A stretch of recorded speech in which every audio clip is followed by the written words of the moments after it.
For decades, the world danced to African rhythm without ever saying its name. The heartbeat of modern music, blues, jazz, soul, reggae, hip-hop, pop, began long before America, long before radio, long before fame.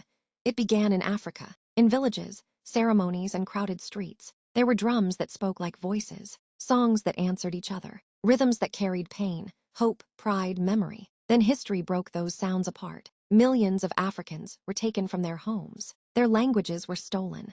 Their families were destroyed. But one thing survived the journey: the rhythm. It crossed the ocean, and over generations, that rhythm became the blues. It became gospel.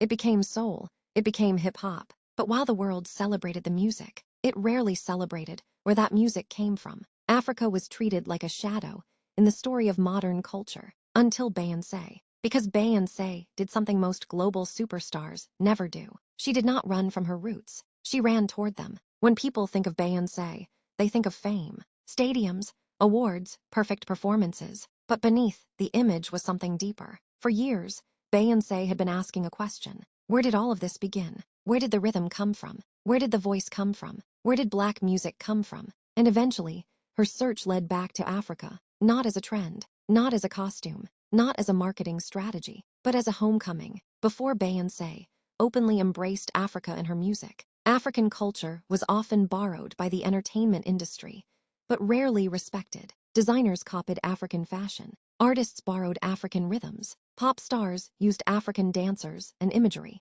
But too often, Africa itself was pushed into the background. The world wanted the sound. The world wanted the style.